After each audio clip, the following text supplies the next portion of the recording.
Olá, pessoal. Eu sou Arlane Gonçalves, sou comunicadora de diversidade e inclusão. Eu estou aqui hoje com o Theo Vanderlu. Nós vamos falar sobre diversidade e inclusão, sobre empresas diversas e inclusivas são mais prósperas e perenes. A gente está participando do movimento Conversas com Significado, que é um grupo colaborativo e voluntário de gestão de conexão e conteúdo. O propósito do grupo é conectar e expandir as vozes de indivíduos, profissionais e organizações atuantes na construção de uma sociedade mais consciente, mais empática, mais sustentável, mais justa, mais diversa, mais inclusiva, mais saudável, mais autêntica, mais ética e, por fim, mais próspera. Neste espaço em rede, conteúdos são produzidos e distribuídos voluntariamente nos perfis das pessoas que apoiam o nosso grupo. Dessa forma, conseguimos impactar positivamente mais pessoas e chegar mais longe.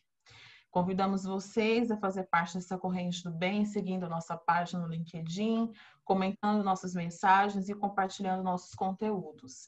Essa é a segunda edição do Conversas com Significado. Eu e o Theo estamos abrindo essa semana. Agora, e o nosso tema, como comentei no começo, é agora empresas diversas e inclusivas são mais prósperas e perenes. Theo, se você quiser se apresentar. Bom, olá a todos, é um prazer estar aqui conversando, revendo os amigos aqui virtualmente, né? Então, eu fui CEO da Bayer até julho de 2018, depois de 30 anos de carreira, né? E, na realidade, durante os últimos anos da minha gestão na Bayer, eu tive engajado na questão da inclusão e diversidade. E, na realidade, isso mudou a minha vida, porque eu jamais teria imaginado que eu estaria aqui hoje gravando essa conversa, né? Participando desse evento de hoje, depois de me aposentar. Isso não estava no meu radar há 5, 6 anos atrás, né? E hoje, para mim, está muito claro que eu tenho que fazer isso porque isso me faz bem como ser humano, como brasileiro, né? Que eu sou brasileiro, apesar do nome holandês, e que eu acho que é uma missão que todos nós que temos poder e todos nós que podemos fazer uma diferença na vida de uma pessoa, todos nós devemos exercer esse tipo de ação, que eu acho que é muito bom. E eu fui aprendendo isso nos últimos anos. Eu tive alguns highlights da minha carreira em relação à inclusão e diversidade. Uma delas foi a questão das mulheres no final dos anos 80, quando eu estava numa empresa onde o faturamento era praticamente 90% a saúde da mulher, produtos para a saúde da mulher, e não tinha nenhuma pessoa em marketing e vendas nessa empresa, nenhuma mulher em marketing e vendas. E eu comecei a questionar por que não tinha mulheres em marketing e vendas se nossa linha de produtos era para mulheres. E eu vi também as dificuldades, né? Porque o preconceito, essa ideia preconcebida das coisas serem como são, sem ninguém saber por que elas são assim, sem parar para refletir sobre isso foi uma primeira barreira. Mas na hora que você começa a conversar com as pessoas e explicar por que faz sentido também, e também tocar o coração, não só o cérebro, né? Não só a razão, mas tocar o coração como algo que é correto a ser feito. E naquela época não era só a empresa que eu estava, mas, de forma geral, toda a indústria farmacêutica tinha um perfil de muitos homens na área de marketing e vendas. Hoje já é quase meio a meio, né? Então, o que eu aprendi com isso é que eu usei minha intuição, eu olhei o óbvio, né? Eu sempre digo que na questão da inclusão e diversidade, você não precisa nem ser muito inteligente, nem muito sensível, né? Para saber, por exemplo, que não tem quase negro nas empresas, embora a maior população do Brasil são pessoas negras, né? 56%, mas você não vê isso refletindo nas empresas. Então, não precisa nem pensar muito para saber que tem alguma coisa errada. Quando você tem que fazer cotas para incluir a maioria da população nas faculdades, né? Isso não faz sentido. Cotas foram feitas para minorias. Então, na hora que você começa a analisar, é óbvio que tem alguma coisa errada aqui no Brasil. Então, eu acabei vendo que a intuição e você fazer o que é certo é muito importante na hora que você começa a executar atividades na área da inclusão e diversidade. E um outro ponto que foi importante foi a promoção da primeira propagandista negra, uma mulher, em 2004, mas eu saí do Brasil algumas vezes na minha carreira, e quando eu voltei em 2010, eu comecei novamente a tocar, ou em 2011, né, tocar essa questão da inclusão dos negros. E foi aí que eu fui, então, mexendo, sem realmente saber bem o que fazer, mas seguindo minha intuição. E aí outra lição que eu aprendi é que conversar com as pessoas, né? Não é o meu lugar de fala, é o meu lugar de escuta. Ouça o que as pessoas têm a dizer, né? As histórias das pessoas negras, ou das mulheres, ou dos LGBTs, ou das pessoas com deficiência. É só ouvir as histórias, né? Então, a gente já começa a ter uma ideia também das oportunidades que existem, porque muito talento que o Brasil tem que não está sendo aproveitado, que a questão racial só a metade dos brasileiros que não estão sendo aproveitados, né, para o país, né, nas empresas e, consequentemente, para o país. E é por isso que eu digo que sem mais inclusão, o Brasil jamais será uma grande nação. Você não pode ter um meio país participando, né? Então, a gente vai refletindo, vai usando a intuição. Eu diria assim, outro highlight que eu tive foi em 2017, quando eu coloquei um post para defender um amigo meu negro que tinha sido discriminado numa entrevista, onde apareceu, onde ele comentou, então, que a pessoa que ia entrevistar ele falou que não ia falar com ele, e efetivamente toda a imprensa correu atrás de mim, foram muitos views também. E aí eu me dei conta que a questão racial no Brasil era muito mais complexa e mais difícil que eu havia imaginado, né? Porque a gente vive efetivamente um apartheid velado, né? As pessoas brancas acham que está tudo bem e as pessoas negras fazem de conta que não estão vendo nada, né? Até recentemente, né? Porque a gente sabe que hoje em dia já se fala muito mais sobre isso, mas eu sempre eu pensei muito sobre o fato de termos tantas pessoas negras no Brasil, mesmo assim a evolução ter sido tão lenta para a gente poder avançar. E a mídia social, obviamente, abriu aqui uma oportunidade enorme, né, para todos, até porque a gente está sentado aqui agora no Covid, estamos falando sobre isso. Então, isso é irreversível. E eu tenho muita expectativa também que a gente possa acelerar todo esse processo de inclusão e diversidade de forma geral. E só para terminar, muitas vezes as pessoas falam para mim, Theo, mas o Brasil não tem racismo. Aqui é uma questão social. É verdade, por exemplo, é uma questão de desigualdade. Mas a desigualdade ela é causada pelo racismo e não o contrário. Vamos inverter as coisas. O racismo fez com que uma boa parte da população permanecesse pobre e sem oportunidades. Quem causou isso foi o racismo e não o contrário. Então, a única forma de reverter isso é a gente botar para trás, a gente tem que trabalhar nisso e inverter essa situação com mais educação e não e devolver as oportunidades que foram tiradas, né? Devolver de uma forma acelerada, né? Acho que se trata disso. Enfim, como introdução foi meio longo, mas é o que eu queria falar, tá? A gente realmente tem que trabalhar o ponto da educação e da devolução de oportunidades, né? Você comentou a respeito da sua experiência, no case do seu amigo que teve uma entrevista negada, né? Porque era negro, e você publicou isso no LinkedIn, teve grande repercussão. Depois disso, Theo, quais foram os desenrolamentos? Eu vi que você, inclusive, chegou a publicar um texto a respeito. Isso. Então, o desenrolamento foi maravilhoso, né? Assim, conhecer pessoas que nem você também, né, Alane? Foi assim que a gente acaba se metendo, vai conhecendo, vai vendo que existe um outro mundo aqui no Brasil, um mundo com o qual não tinha muito contato, né? Não porque eu fosse racista, mas não tinha caído a ficha, como eu sempre digo. É o piloto automático, né? A gente acha que está tudo bem. E aí me chamou a atenção assim, a quantidade de pessoas pedindo para não parar, pessoas negras, falando, por favor, continue, porque nunca um CEO branco do seu nível se pronunciou desta forma que você fez. Então, por favor, não pare, né? Continue assim a nos ajudar. Porque ficou muito claro também que algumas coisas é melhor uma pessoa branca falar, porque ninguém pode falar que é mimimi, né? Então, uma pessoa branca falando alguma coisa que você normalmente escutaria de um negro, as pessoas ficam assim meio, nossa, que estranho, né? Então, acho que é o nosso papel também, como pessoa branca, de fazer isso, né? Porque, como eu li uma vez, que o racismo é o crime perfeito, né? Somente a vítima sabe, e quando ela se vê injustiçada e ela quer reclamar, as pessoas falam que é mimimi, porque você não tem as provas.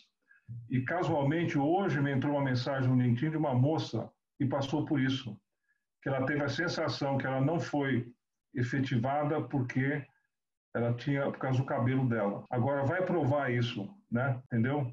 E essa história é uma das centenas de histórias que eu escuto, né? Só estou relatando o que eu vi. Hoje eu recebi, há 1 hora atrás eu li essa mensagem no LinkedIn. Então a gente vê que temos muito que fazer ainda aqui no Brasil. E o interessante também foi que nesse mesmo post, pessoas como eu, CEOs, ou no mesmo nível, me perguntaram o que você está fazendo, cara. Isso não é o seu papel de CEO, não é chegar a esse ponto, né, de estar aí colocando coisas no LinkedIn. Mas eu pensei assim, bom, no final a empresa fala de inclusão e diversidade, eu não fiz tudo que eu falei é verdade, tudo que eu coloquei lá é verdade, e na realidade eu decidi então deixar, porque eu fui de férias, eu falei, eu vou deixar esse post, que eu pensei em tirar até, né? Eu vou deixar para ver o que vai acontecer. Mas na realidade ficou lá, está lá até hoje, e aí também uma outra coisa que eu notei, que tinha muitas mulheres negras me procurando, né, em off, mandando mensagens, falando para não parar, pedindo para não parar, contando um pouco sua história mais pessoal e também falando que tinham medo de colocar qualquer comentário em aberto, com medo de perder emprego. Então, tudo isso me chamou a atenção. Eu falei, nossa, isso aqui é muito pior do que eu tinha imaginado. E isso foi realmente, para mim, um combustível para não parar mais, porque eu comecei a conhecer pessoas maravilhosas, talentosas, que não querem favores, né? As pessoas que eu conheço, pessoas negras, né, que querem oportunidades, ou até LGBT, PCDs, só querem oportunidade, não querem favor nenhum, só oportunidade. E esse preconceito todo que existe é o que atrapalha muito, né? E para finalizar, assim, um erro que nós cometemos, na minha opinião, é sempre a tentar justificar a inclusão e diversidade como um motivo racional, né? Usando a razão para explicar. O racismo é uma coisa irracional, é uma coisa que é emocional. Se nós não tocarmos também os corações das pessoas nas empresas, a evolução será muito lenta. Então, acho que tem que combinar esses dois fatores para a gente ter sucesso com a inclusão e diversidade.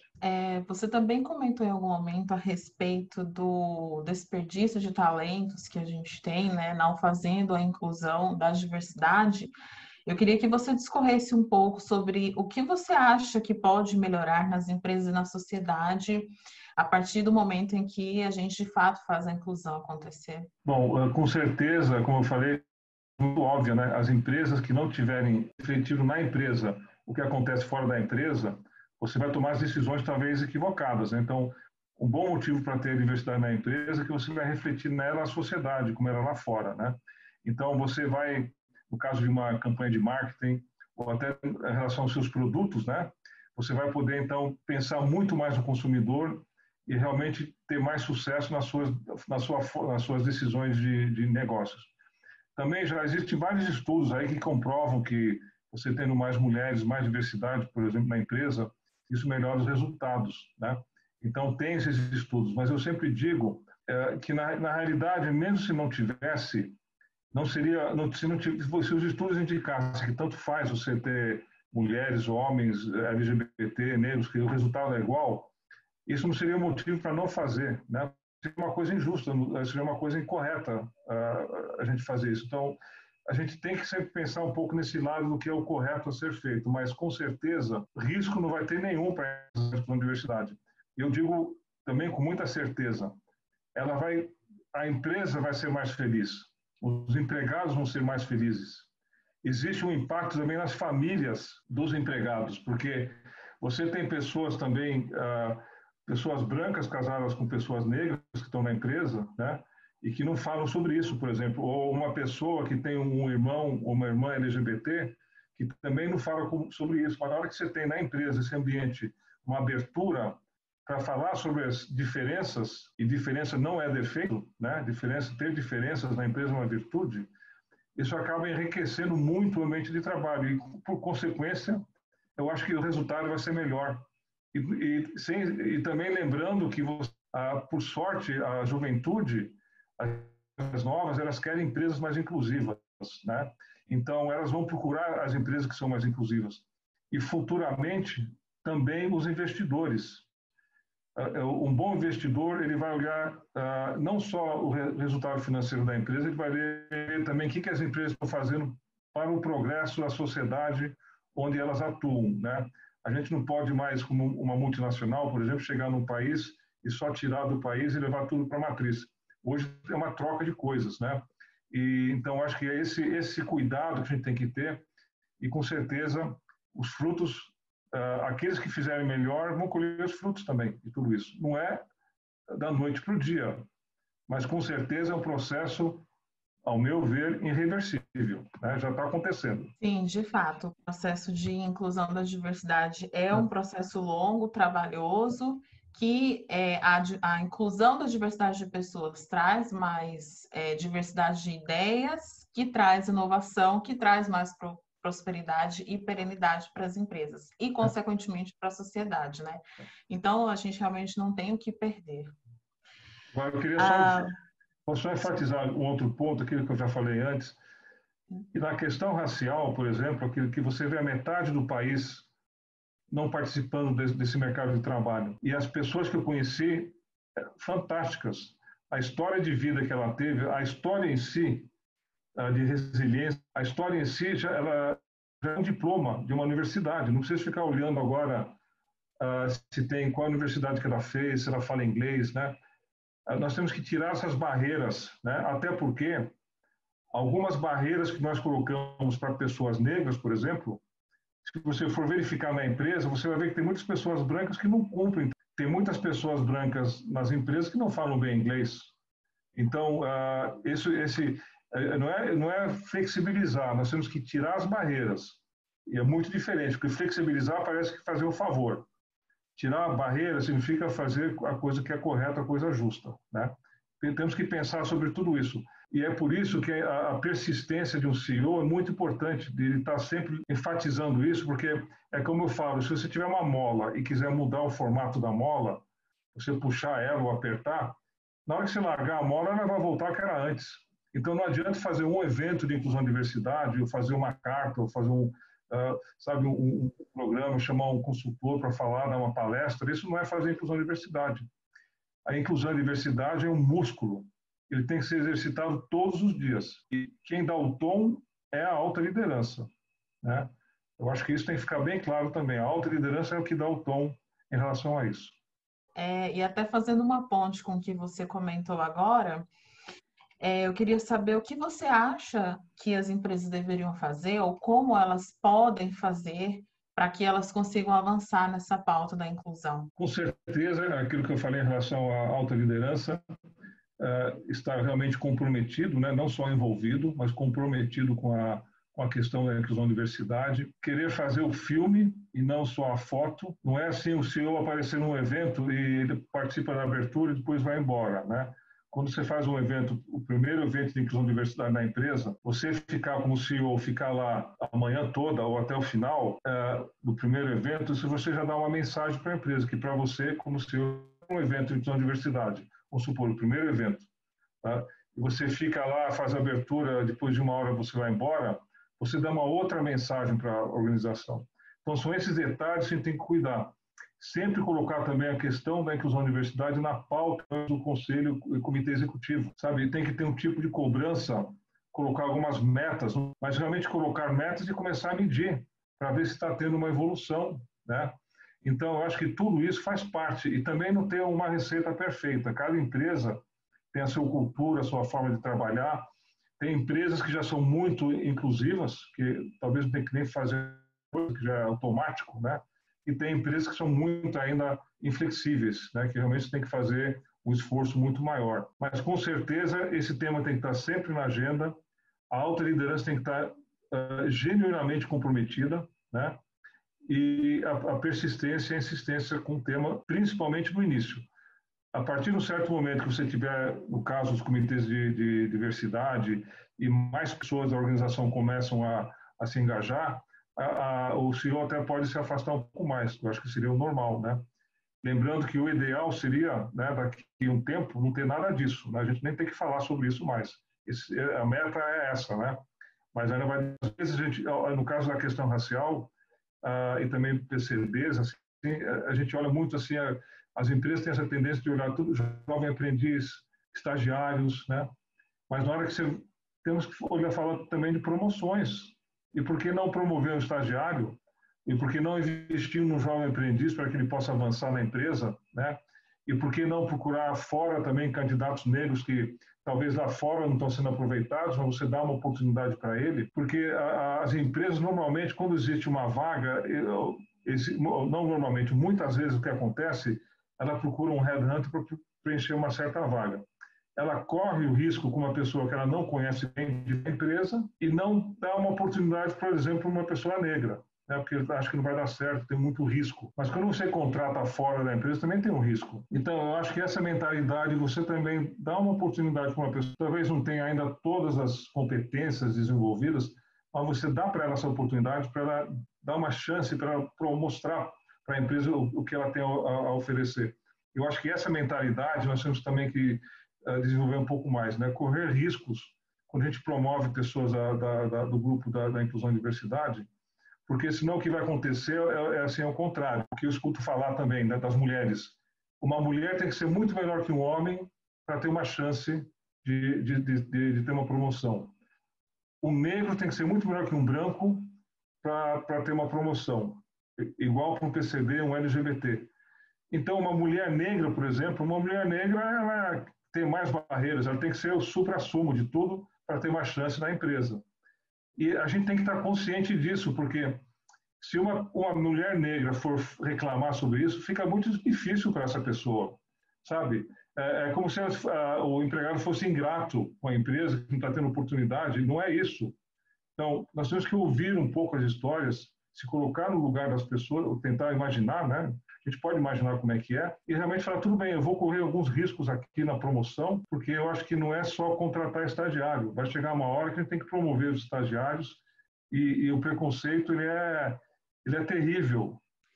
Com toda certeza, até hoje mesmo eu estava lendo uma matéria no Estadão que comentava sobre o aumento que teve recente de processos de estágio voltados para a diversidade e, sem dúvida alguma, esses processos são extremamente necessários, né? Você considerar tanto para estágio como para jovem aprendiz, para portas de entrada na empresa. Esses jovens negros que estão saindo agora das faculdades, depois de conseguirem finalmente serem os primeiros da família a terem acesso, né, às universidades, mas não é só na base que a gente tem que pensar em toda a estrutura da empresa. E aí eu queria, só complementando a sua fala agora sobre como as empresas podem agir em relação à diversidade, eu acredito que a pauta da diversidade dentro das empresas, ela difere das outras áreas quando a gente considera, por exemplo, que a gente precisa de um processo de educação, né, para a diversidade. E isso precisa ser levado muito a sério pela alta liderança, né, que tem que incentivar e promover isso dentro da empresa. Por outro lado, a pauta de diversidade é como as outras áreas, quando a gente fala de projetos, planejamento estratégico, metas, resultados, né, e assim por diante, como você citou para a gente, que precisa ter metas e precisa ter a perseguição desses objetivos, né? Então, tem esses dois lados aí que acredito que as empresas que querem trabalhar com diversidade precisam também considerar, especialmente aqui no Brasil, que essa conversa ela é um tanto nova e ainda as empresas ainda não desenvolveram o interesse em investir financeiramente de fato nisso. Elas precisam colocar a mão no bolso para promover a diversidade. Posso complementar? Você colocou um ponto muito importante, viu? As empresas têm muito dinheiro para gastar em convenção de vendas e uma série de outras coisas, né? Elas gastam uma fortuna, às vezes sem medir direito se vale a pena fazer esse gasto, essa despesa ou não. E sempre na hora que você vai falar de inclusão e diversidade, de forma geral, né? Elas querem um business case, tem que justificar esse investimento e tal. Eu sempre falo, mas você não faz um business case para um monte de despesa? Numa convenção de vendas você gasta lá, sei lá, R$1 milhão e nós tem que pagar um speaker, uma pessoa negra para pagar 10, não tem verba para isso, por exemplo, né? Então, é tudo muito relativo. A gente sempre pode matar essa ideia da inclusão e diversidade, falando que não tem verba, que agora passou o Covid, vamos deixar para o ano que vem. E esse é um dos motivos que a gente não evolui, né? Nunca evoluiu, porque cada empresa tem que cortar a verba todo ano. A gente sempre anda cortando verba. A gente trabalha em empresas, a gente sabe como é que é a dinâmica. Por isso que eu falo que isso aqui é o compliance moral. As empresas não poupam dinheiro em compliance, né? Elas não poupam porque ela não quer ver o nome no jornal, ela não quer fazer nada que seja ilegal, que possa ser questionado pela sociedade e pelos investidores. No caso do compliance social e compliance moral, a mesma coisa. Vamos tratar a inclusão de um compliance, um outro tipo de compliance. E aí vem a outra questão que você falou, pessoas dedicadas. As empresas não querem colocar uma pessoa dedicada para isso. E aí coloca uma meia pessoa que tem 2 chapéus, que tem 2 ou 3 chefes para fazer esse tipo de coisa. Isso não funciona, né? Como não funciona para outros cargos também.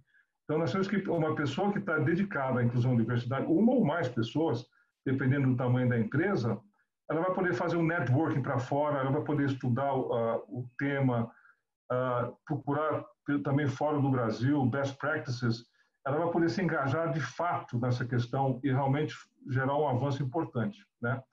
E só para finalizar, o que me chamou a atenção também algumas vezes é que você vai e você sugere, olha, eu tenho aqui essa pessoa, ela é especializada em PCDs, ela pode fazer uma palestra, mas você teria que pagar pelo serviço. Eu falei, mas pagar por quê? Nós estamos fazendo um favor? Para que vão pagar, né? Falei, você não entendeu ainda então a importância. Em primeiro lugar, se a pessoa vive, uma pessoa da diversidade, ela tem que gastar o tempo dela para se defender.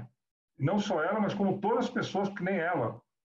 Um homem branco, heterossexual, não tem que fazer nada, ele pode só se dedicar à carreira dele. Uma pessoa negra tem que se defender do racismo diário, né? Ele tem que ser melhor que uma pessoa branca, ele tem que, além disso, defender a causa, a sociedade das pessoas. Então, a comunidade negra tem que se defender, se juntar para se defender em relação ao racismo, publicar na política e tudo isso. E também uma pessoa negra tem que ajudar uma pessoa negra mais simples que não sabe se ajudar. Ela tem que fazer o coaching, ajudar essas pessoas. Então, uma agenda de uma pessoa da diversidade é muito mais extensa. E a de uma pessoa, um homem branco, ele só pode se dedicar com a carreira, principalmente, né? E não tem todos esses chapéus na sua vida pessoal para cuidar. São pequenas coisas que a gente não para pensar, mas é o que eu aprendi quando conheci essas pessoas todas, né? Que existe um outro mundo e uma outra realidade, né?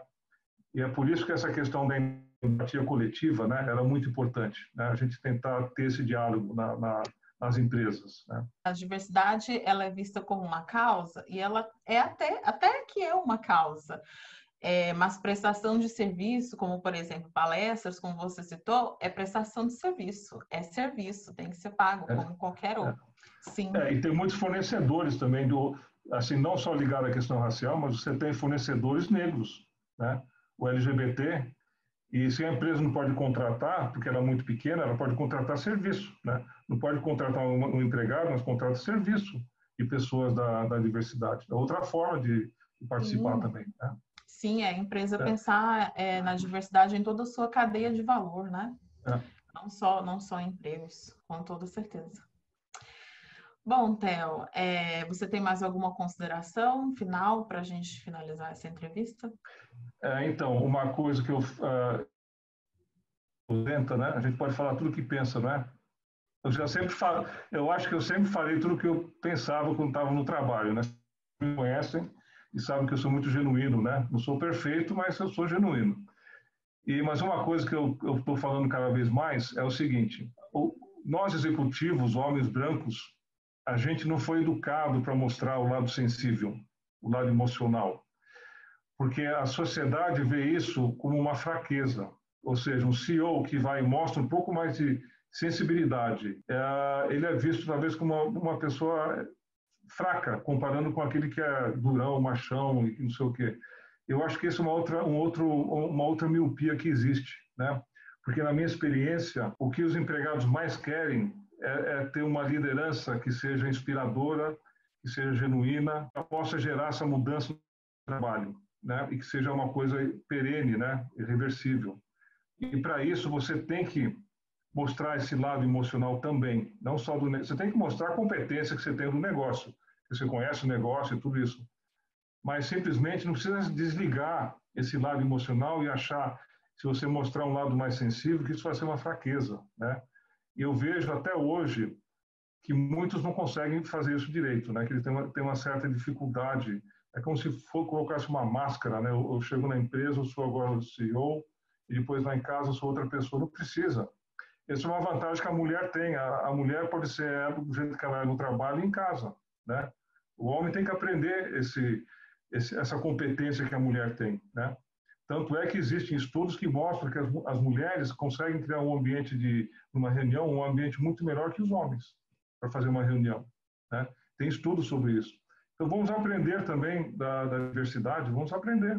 Enfim, mas eu acho que o Brasil tem uma oportunidade enorme. E a questão racial, eu sempre coloco ela como a mais importante, porque mais da metade do grupo de pessoas negras existe LGBT, tem mulheres, tem PCD, tem tudo, né? Então, você já leva automaticamente uma massa enorme de talentos para suas empresas. Então, é isso. Obrigado. Obrigada, Theo. Obrigada pela palestra, pelos ensinamentos. Quero agradecer também a Cris Canaveiro, que é a idealizadora desse movimento. Agradecê-la pela oportunidade, pelo convite. E agradecer as pessoas que nos assistiram e pedir novamente que nos acompanhem nessa semana, que vai ser uma semana bem interessante e vai trazer reflexões e discussões bem provocadoras aqui no LinkedIn. Até mais, pessoal. Obrigada.